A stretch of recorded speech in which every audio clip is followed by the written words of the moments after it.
A realidade dos demônios é claramente declarada na Bíblia. Do Antigo Testamento ao Novo Testamento, existem inúmeros relatos de possessões demoníacas. O próprio Jesus expulsou demônios das pessoas, e seus discípulos fizeram o mesmo. Jesus teve que lidar com demônios, até mesmo em alguns casos, quando se tratava de curar os enfermos. A possessão demoníaca é muito real, e a Bíblia prova isso sem sombras de dúvida.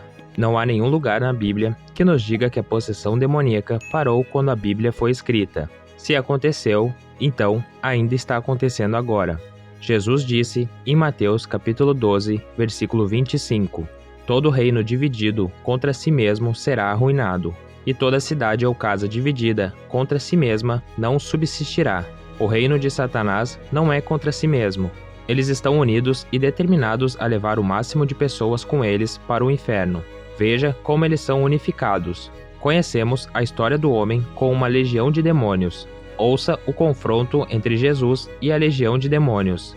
Marcos, capítulo 5, versículos 6 a 9. E quando viu Jesus ao longe, correu e adorou-o. E clamando com grande voz, disse: Que tenho eu contigo, Jesus, Filho do Deus Altíssimo? Conjuro-te, por Deus, que não me atormentes. Porque ele dizia: Sai desse homem, espírito imundo. E perguntou-lhe: Qual o teu nome? Aqui está o que eu quero que você preste atenção. E ele respondeu dizendo: Meu nome é Legião, porque somos muitos. Você notou como ele passou do singular para o plural? Meu nome é Legião, pois somos muitos. Eles estão unidos.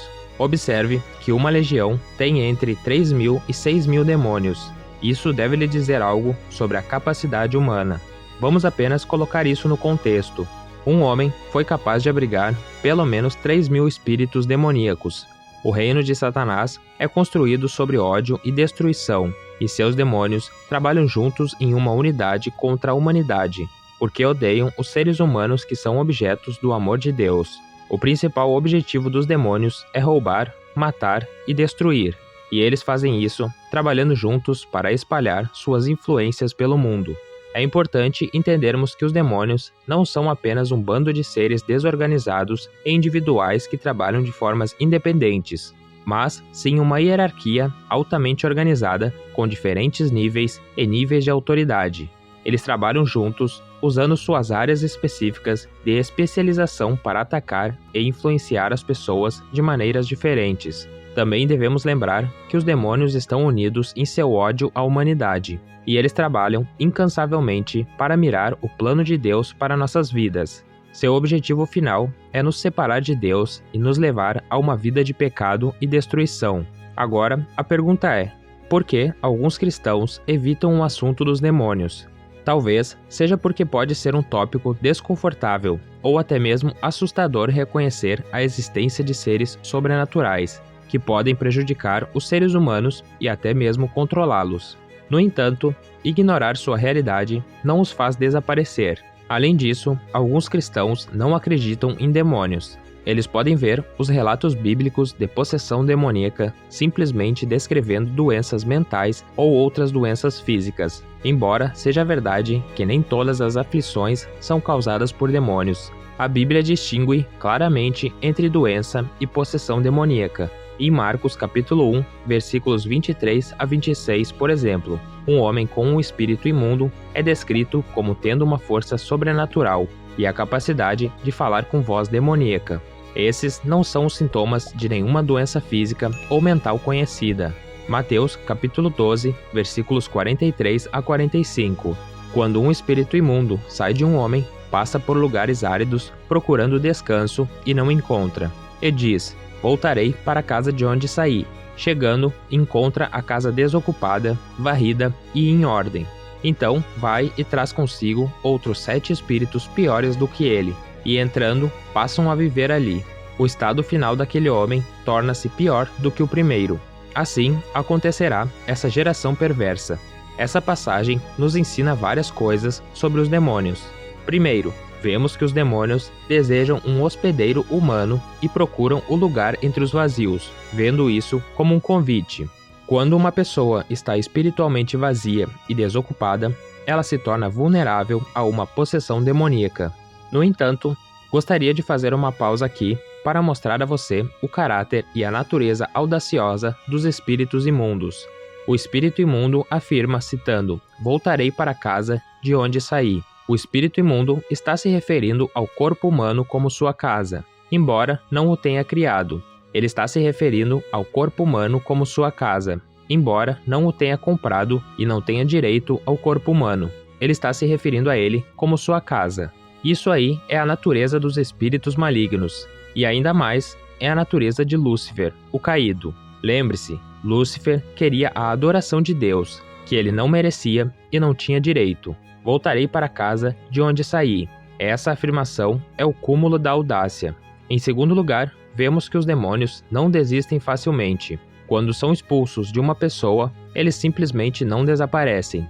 Em vez disso, eles procuram retornar ao seu antigo hospedeiro. Eles consideram a casa vazia um convite ao retorno. Para até certo ponto, isso nos revela que o espírito imundo vigia e observa. Eles observam e observam. Em terceiro lugar, vemos que os demônios não se satisfazem com apenas um hospedeiro. Quando o espírito imundo volta, encontra um homem desocupado, varrido e em ordem. O homem está espiritualmente vazio e desocupado. Jesus diz que a casa está varrida e arrumada, para indicar que o homem está pronto para ser reocupado. Sua casa está pronta para ser movida novamente. Mas o espírito imundo não se move imediatamente como poderíamos esperar. Isso deve nos revelar como os espíritos impuros são calculados. São seres que pensam, ponderam e calculam. Em vez de entrar imediatamente, vai e leva consigo outros 7 espíritos piores do que ele. E então, todos possuem um homem junto. A partir disso, podemos ver a natureza coesa do reino do mal. Eles trabalham juntos, são uma equipe unida, capazes de trabalhar juntos e coabitar. Além disso, vemos também que esse espírito maligno consegue espíritos mais perversos do que ele. Todos os demônios não são iguais. Essa passagem da Escritura sugere um pouco que existem níveis para a maldade dos demônios. Alguns demônios são mais perversos do que outros. Também vemos na Bíblia que os espíritos podem afetar nosso mundo. Tanto os anjos quanto os demônios têm o poder de fazer o sobrenatural acontecer aqui na Terra. Anjos e demônios podem afetar diretamente esse mundo. Veja o que o diabo fez com a vida de Jó. Lembro-me de um pastor pregando sobre esse assunto há pouco tempo. Ele falou de sua experiência sobre um filme de terror de grande sucesso lançado nos anos 70. O nome do filme era O Exorcista, de 1973. Ele falou sobre como alertou sua congregação especificamente para não assistir, mas, infelizmente, nem todos ouviram. Uma jovem em sua congregação foi assistir. Ela era uma jovem surpreendente. Ela foi ver aquele filme e, enquanto ela assistia aquele filme, algo entrou nela. Ela foi para casa e disse para sua mãe: "Eu não me sinto mais a mesma. Quando eu estava assistindo aquele filme, algo entrou em mim." Seus pais ignoraram e disseram a ela para não se preocupar com isso. E naquela noite, a família experimentou um estranho comportamento paranormal em sua casa. Eles experimentaram coisas em sua casa que nunca haviam experimentado antes. No meio da noite, o que quer que tenha entrado nela começou a se manifestar. Os demônios também podem fazer algo extraordinário. Atos, capítulo 16, versículo 16. Certo dia, indo nós para o lugar de oração, encontramos uma escrava que tinha um espírito pela qual predizia o futuro. Ela ganhava muito dinheiro para os seus senhores com adivinhações. Essa garota, que estava possuída por demônios, foi capaz de fazer isso. Eles estavam usando essa garota para ganhar dinheiro. Paulo expulsou o demônio dessa garota. Isso é apenas para nos informar que algumas coisas que acontecem na Terra são apenas obras de anjos ou demônios. Eles poderiam fazer as coisas acontecerem de maneira sobrenatural. Há uma crença crescente em nossa sociedade de que os fantasmas que as pessoas veem são os espíritos dos mortos. No entanto, quero compartilhar com você hoje que esse não é o caso. As coisas que as pessoas veem são mais prováveis espíritos imundos e demônios. Eles não são pessoas, e a Bíblia é clara a respeito disso. Muitas pessoas acreditam que, quando morremos, nosso espírito permanece na Terra de alguma forma. No entanto, a Bíblia nos ensina que, quando morremos, vamos para o céu ou para o inferno. Não existe um estado intermediário em que possamos voltar à Terra como fantasmas. Devemos ter cuidado para não sermos enganados por essas aparições demoníacas. A Bíblia nos adverte para evitar contato com os mortos e qualquer coisa relacionada ao ocultismo. O diabo usará todos os meios necessários para nos afastar de Deus, e acreditar em fantasmas é apenas uma maneira de fazer isso. Como cristão, devemos estar cientes das táticas do diabo e permanecer firmes em nossa fé.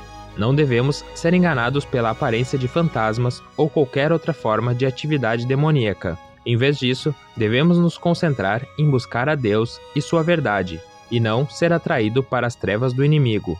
Nós, como cristãos, você e eu, devemos saber que existe um mundo espiritual que existe ao nosso redor, e não vivemos apenas em um mundo de humanos, mas um mundo de espíritos. Que Deus te abençoe. Amém.